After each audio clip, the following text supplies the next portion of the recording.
NNPC brings it, its own 50%, DAPMA brings it, DAPMA and the private sector brings in their own 50%. So an assumption was that you had a free market environment that provided you foreign exchange to do this. That's the basic assumption. Without the foreign exchange, you can't do anything. Now, a couple of things began to happen. First of all, when I assumed position in August, late August, early September, marketers were being owed the equivalent of about 600 billion in subsidy. Now let me divert a bit and deal on how subsidy works. Now, what tends to happen is the federal government says the landing price of a product is, let's just say, 10 naira.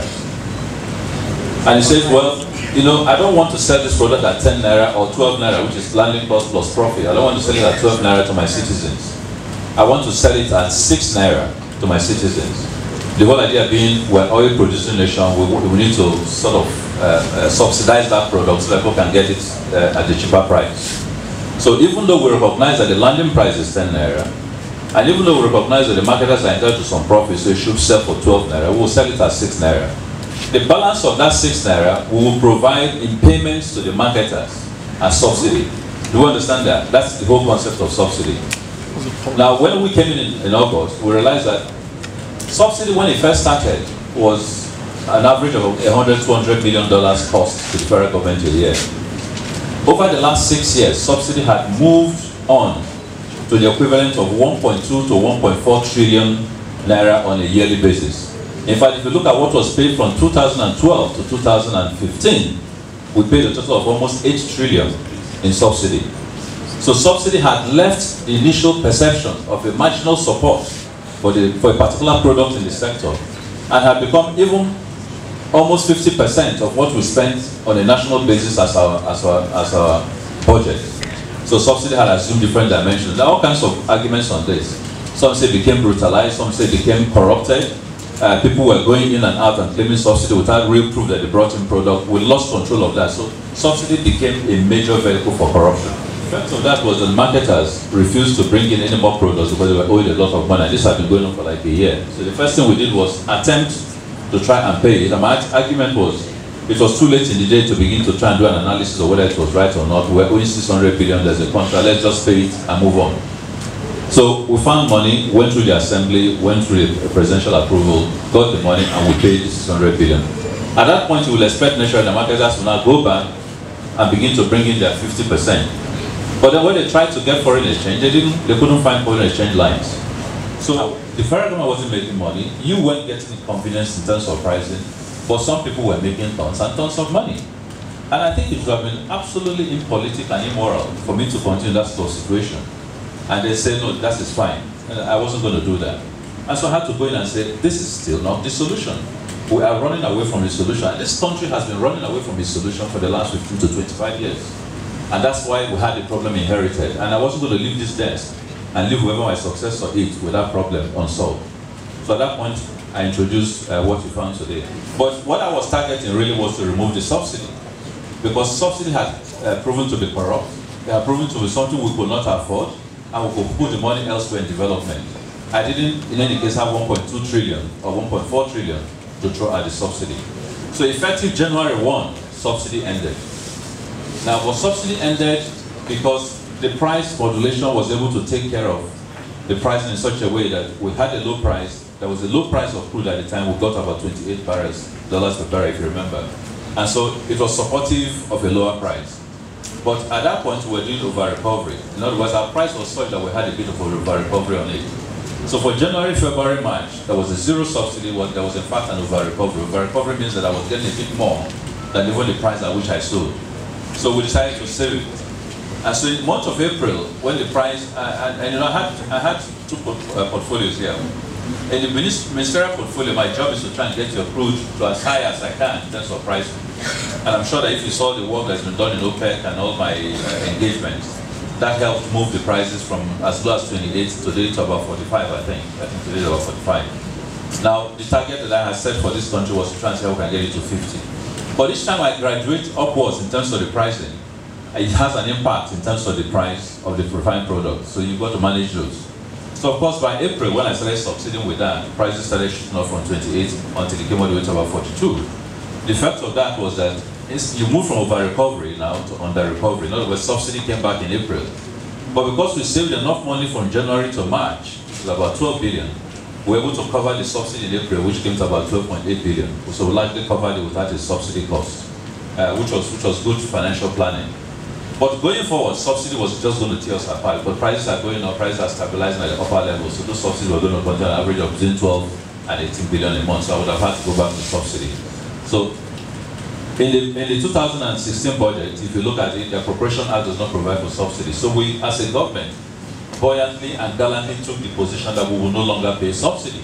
And we provided for that. So there was no negotiation window, even if I tried to be legal. Now, that was one. But two, the income was degenerating so fast that even if you wanted to reverse the step and pay it, there wasn't money to pay it. Now, the average income that we received as federal government in the month of April was about $550 million. The cost of subsidizing, the cost of bringing in imported products, the efforts that you needed for the private marketers to bring imported products is about $500 million. We were saying in essence that if we continue the policy, out of 550, we will have only $50 million to run the country. I don't think there was required any special intelligence for me to realize at that point that there was no option at all left for me than to do something else. And so these were the circumstances, and I've taken time to explain this to you so you can see the difficulties that we faced before we took the decision that we took. The first was to liberalize the trading environment. Let anybody who believes that they have a capacity to bring in petroleum products, bring in petroleum products. So if as organized civil society, you decide to put yourself together and bring in products, please do. Set your own price and sell. You know, the time has come for us to stop sitting back and just taking punctures at any policy that comes. Drive the policies. Lots of you are businessmen, very intelligent people, running your own business is very successful. Get into the business. The biggest way to solve problems is that you get into the business and you challenge the status quo. So I am hoping that even state governments who have suffered for very many years by virtue of how NNPC has operated in terms of deductions from monies due to them, who get into the business, bring in their own products, sell, compete. And that competition is already happening. You know, we're all worried that, oh, it's 145. What happens if foreign exchange goes to 300 or 500? Oh, it's going to rise to 500. You know, alarm bells are very easy to sound. They sound much louder. But logic is a very quiet decorum. The reality is that when there's competition, everybody will drive down the price. We did that with AGO, where it was the competition versus where it was before. We did that with Kero, where the competition versus what it was before. It can happen with PMS. What needs to happen, however, is that you are not going to leave the window to an unguarded profiteering. And so PPPRA will always be there to monitor what is the actual landing price, what is the profit margin, and why are you where you are? Why are you exceeding the band? But unlike before, when you use DPR to pursue people around the stations, the numbers will pursue you out of the business. Today already, there are people selling at 143, there are people selling at 145, there are people selling at 120 today. And over a period of the next 4 or 5 months, you're going to see this competition get intense. And it's very simple.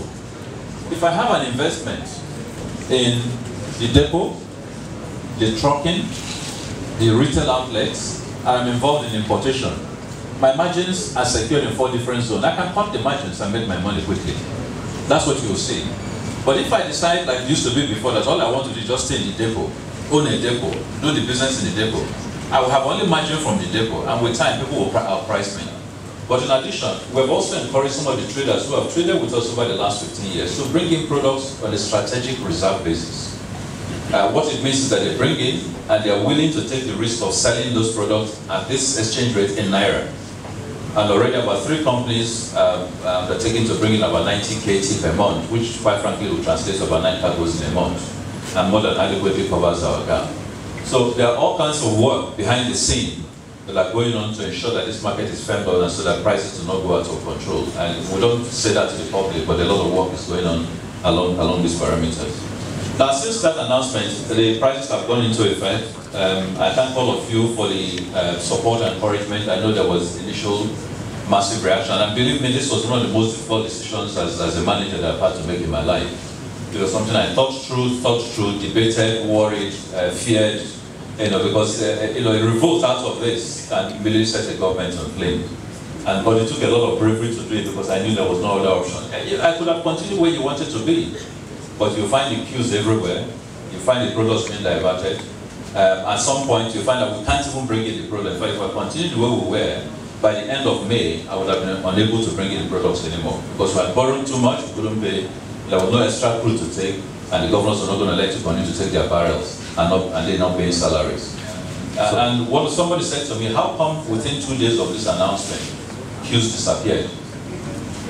Queues disappeared because everybody who had an incentive to hoard was no longer hoarding. And those who were not in the business other than for the hoarding left the business. And 3, those who were consuming, were having a pretentious consumption number, which was what I was driving at. When I joined, the number used for subsidy was 55 million liters a day. Through astute analysis, we reduced that to $45 million a day. So we took away million liters. So we took away 10 million liters from our daily consumption, which were basically fake consumption used for subsidy. So we took that out. Now we are at 45. I'm hoping that by the time we finish all this, we're probably going to be trending more towards 38 and 40 than 45. Because a lot of people who are in the business, simply to smuggle, hopefully will leave that terrain. If you watch how filling stations are distributed, the biggest numbers of filling stations are in the borders. And every time you pass those borders, they're never selling product. So it tells you clearly that they use those border locations to collect products for which they transfer back out. And we're basically providing subsidy, not for Nigeria, but providing subsidy for the whole of West Africa. So one of the things this has done for you is that you save that money and can go into development. There are so many things that this country needs, which we now need to begin to face. Because the difference between us and the other OPEC countries that I go to every day is that once we enjoyed our own money, corrupted it, transferred it, diverted it, they spent their time investing their money. So there was infrastructure for them to deal with when the chips were down. Now, by the way, all the OPEC countries have all gone out of subsidy.